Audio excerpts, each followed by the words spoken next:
l'école L'Accueil du Centre de services scolaires de Beauce-Etchemin pour rencontrer une équipe école qui a mis en œuvre des changements de pratique liés à l'enseignement des processus d'écriture et d'évaluation.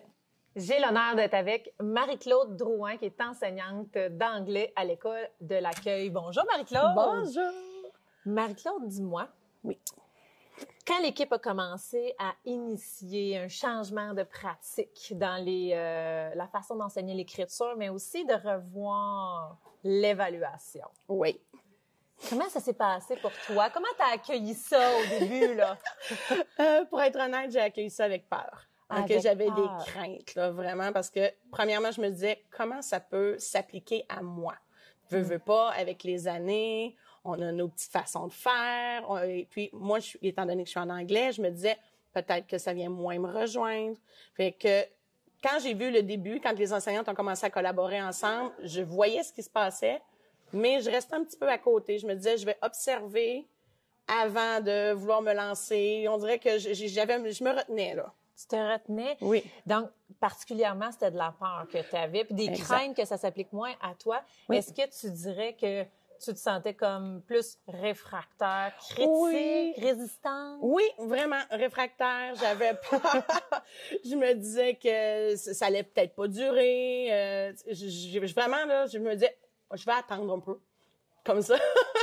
Peut-être qu'ils vont changer d'idée. Peut-être qu'ils vont voir que ça marchera pas. OK. Fait que tant qu'à débuter un processus, que ça change d'idée, je te dis bien comme vraiment de laisser aller. Exact. Aujourd'hui, comment tu dirais que tu te positionnes face aux changements de pratique en évaluation qui ont eu lieu? Ah, c'est la plus belle chose qui est arrivée dans ma carrière. Donc, je suis capable de reconnaître vraiment tous les changements que ça a apporté. Pas juste pour moi, là, pour les élèves. C'est vraiment eux autres qui m'ont convaincus, qui m'ont démontré que c'était possible, puis que ça avait des bons résultats au bout, là. Ça fonctionnait bien. Wow! Là, je voudrais que tu me dises comment ça s'est passé pour toi. Oui. L'étape, ou qu'est-ce qui a fait que tu as passé de j'ai peur, j'observe à aujourd'hui, là, c'est wow, les changements, je reviendrai plus en arrière? Ben, la première étape, c'est ma direction. Je lui en avais parlé. Je lui ai manifesté que j'avais des craintes et puis que je savais pas trop dans quel virage je m'en allais. Donc, la première chose qu'elle a faite, c'est qu'ils se sont formés un comité d'enseignants pour, monter les bases, créer tout ce qu'il y avait à faire. Puis, elle m'a invitée dans ce comité-là. OK. Donc, et puis, j'ai quand même un visage, là, qui transparaît quand je comprends pas.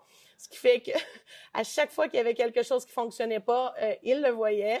Et ils ont vraiment pris le temps de répéter pour moi, de voir comment ça pouvait s'appliquer aussi. Parce que c'est ça, en anglais, des fois, il y a des petites façons différentes. J'ai vraiment questionné, j'ai tout posé mes questions. Et il y avait vraiment de l'ouverture là, sur le comité. Là. Puis qu'est-ce qui a aidé à ce que tu puisses sentir que tu pouvais poser toutes tes questions puis être très transparente aussi dans tes réactions? Tu sais, il doit s'installer un certain climat. Là, ouais, c'est un climat vraiment d'ouverture, d'acceptation ici dans l'école. On a vraiment, j'ai des bonnes collègues. Et puis, tout le monde il comprenait, là. C'était pas tout le monde savait dans quoi il s'embarquait, là. On était en cheminement, on était en train de construire. Donc, eux autres aussi avaient des doutes. J'étais pas la seule. J'étais celle qui en avait le plus. Mais justement, en discutant avec les autres, c'est là que j'ai appris à voir que ma peur était peut-être des fois pas contrôlée, que c'était possible finalement, c'est que je le voyais pas de la bonne façon. OK. Là, tu as parlé de tes élèves qui t'ont vraiment aidé à voir les bénéfices. Comment ça s'est passé? Comment ils t'ont influencé positivement, tes élèves? Ben, en premier, c'était pas vraiment mes élèves. En premier, c'est que j'ai vu les élèves des autres enseignantes. Okay. Je les ai vus comment est-ce que, dans leur quotidien, comment est-ce qu'ils appliquaient toute cette façon-là, la rétroaction aux élèves. Et là, j'ai vu, puis ils sont capables à ce point-là. Puis là, on voyait que c'était des premières, deuxième année, beaucoup. Il y en avait des plus vieux, mais je voyais que même les plus petits étaient capables de le faire. De faire quoi, en fait? D'avoir un regard sur ce qu'ils ont fait pour apprendre. Tu sais, l'élève chemine, mais à travers aussi nos rétroactions, à travers nos commentaires. C'est qu'en premier, les élèves, j'ai vu les élèves des autres enseignantes qui étaient déjà plus avancées que moi dans le processus. J'ai été témoin de leur façon d'apprendre, leur façon de voir la rétroaction qui était rendue présente dans leur quotidien. Pas juste que l'enseignante fasse la rétroaction, mais aussi comment l'élève était capable lui-même d'avoir un regard sur lui-même, sur ce qu'il y a comme défi à accomplir dans les prochains temps. Et ça, c'est vraiment venu me chercher.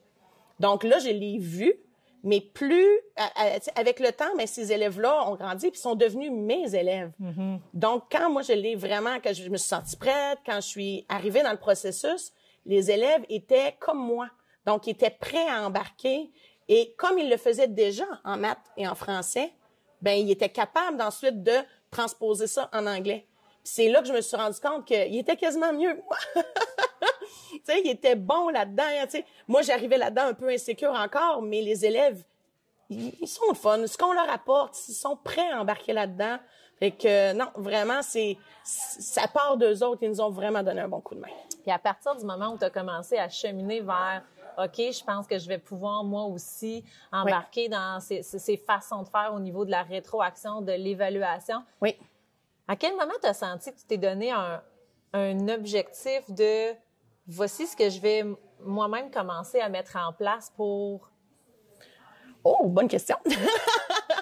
Ben, je pense que ça s'est fait de soi-même. À chaque, tu sais, oui, il y a eu le comité au début, mais après ça, tu sais, j'ai eu droit à de la libération par ma direction.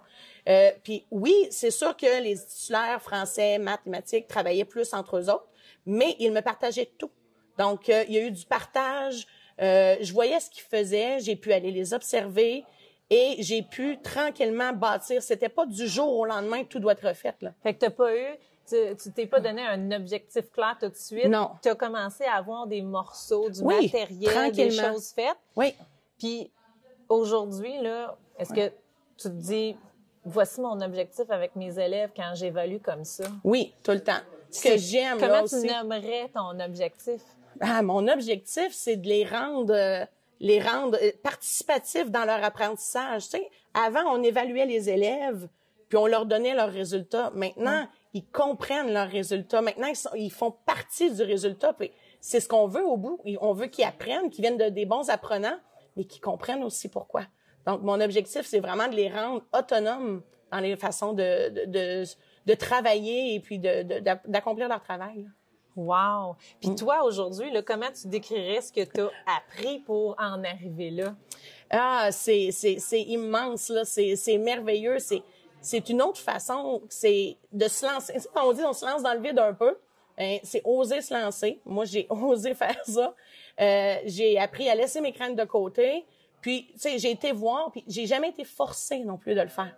On m'a laissé la liberté de continuer à ma façon, mais plus on le voit, puis plus ça s'est intégré, c'était trop beau, là. Donc, pour moi, ça a changé vraiment ma façon de voir l'évaluation avec les élèves, ma façon de travailler avec eux autres au quotidien. Tout est changé, là, maintenant, là. Je le vois différemment. Puis, on est capable de voir vraiment jour après jour. C'est pas juste à la fin des étapes ou quoi que ce soit. C'est une façon de travailler avec eux autres quotidiennement qui est vraiment changée. Wow! Ça donne le goût, Marie-Claude, quand t'en parles, ça donne le goût. Oui. Comment tu décrirais la culture organisationnelle de ton équipe école? C'est une belle culture de collaboration. Je dirais, ici, là, la collaboration est présente vraiment. C'est un peu, je te dirais, chaque personne peut travailler à son rythme, avec son autonomie professionnelle. C'est seulement qu'on a mis des attentes communes ensemble, des façons d'harmoniser nos pratiques. C'est ça qu'on a travaillé ensemble. Puis, le fait d'être tous ensemble, ça nous donne le goût. Puis, ça nous donne le goût de partager entre nous autres nos bons coups, même nos moins bons coups, parce que justement, on est là pour s'entraider quand il y a quelque chose qu'on a vécu différemment. Ben, il y a quelqu'un qui peut nous donner une solution qui peut être utilisée par les plus petits, les plus grands, mais qui peut nous aider à continuer puis à cheminer. Y a-tu eu un moment où tu as senti que tu as eu besoin d'apporter des ajustements à ce que tu étais en train de mettre en place? À tous les jours. Puis, oui. Comment tu décrirais ce moment-là? Tu sais, qu'est-ce qui se passe? Qu'est-ce que tu constates? Puis comment tu t'ajustes, là? Tu sais, comment c'est ce processus-là pour toi? Ben, je pense que c'est du travail au quotidien. Heureusement, tu sais, mon programme, j'avais certaines activités déjà bâties. Donc, c'est seulement de le revoir. Mais je suis capable de me dire que, aujourd'hui, ça n'a pas fonctionné. Qu'est-ce qui n'a pas fonctionné? Je suis capable de mettre les points des fois puis de le retravailler pour la fois d'après. J'ai la chance d'avoir 2 groupes d'anglais intensif que je vois à toutes les 2 semaines. Donc, les gens, je peux me réadapter d'un cycle à l'autre. Puis c'est à peu près de cette façon-là là, que je travaille, mais ça fait partie, hein, les jeunes sont là pour faire des erreurs, nous autres aussi, mais c'est là qu'on voit que de plus en plus, ben, ça s'améliore. On devient plus sûr de nos bons coups, puis avec l'entraide des autres, on se sent bien ici dans l'école. Ce que j'allais te demander, c'est quoi ton meilleur allié, justement, pour améliorer tes choses? Là, tu viens de parler de l'entraide. Est-ce que tu dirais que principalement, c'est tes collègues? Oui. Ils sont pour vraiment quelque chose. Je suis bien avec eux autres, avec elles. Ben, il y a des gars aussi. On a aussi de plus en plus d'hommes avec nous, mais on est bien entre nous autres. Puis l'entraide fait partie de nos valeurs ici. On est tous en train de s'entraider. On fait pas ça contre quelqu'un. On n'est pas chacun de notre côté.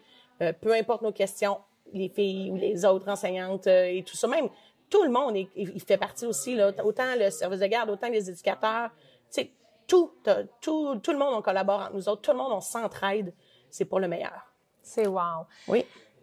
Qu'est-ce que tu conseillerais à quelqu'un qui, dans son milieu, sont en train de vivre des changements de pratique? Peut-être, entre autres, d'évaluation, de rétroaction, qui est réfractaire. Quel conseil tu lui donnerais? Ben, j'oserais pas demander aux directions s'ils ont toute une place sur un comité, mais le comité a vraiment fait du bien. Mais des fois, c'est d'y aller par petits coups. Commencer par se donner un seul objectif, peut-être. Puis de revalider, de pouvoir se revalider avec quelqu'un, avoir une personne peut-être plus significative qui peut te guider, te suivre un peu. Puis de cette façon-là, ben, en vivant des petites victoires, tranquillement, on va voir le changement qui va s'élaborer là, dans nos pratiques. Puis cette personne-là, qu'est-ce qu'elle pourrait avoir comme premier objectif? Là? D'écouter. Juste d'écouter, parce que ce qu'on veut, c'est se sentir en premier. Là, est-ce qu'on est... Tu sais, quand on est... Tu sais, comme moi, quand j'ai des craintes, ben quel virage je dois prendre? Ben je veux avoir de l'écoute en premier, puis de me faire dire, ben c'est normal. C'est normal de vouloir... d'avoir ces craintes-là. Tout le monde les a eues au début, mais plus on avance dans le processus, plus les craintes disparaissent pour faire place à du beau. Merci, Marie-Claude. Ça m'a fait plaisir. Merci.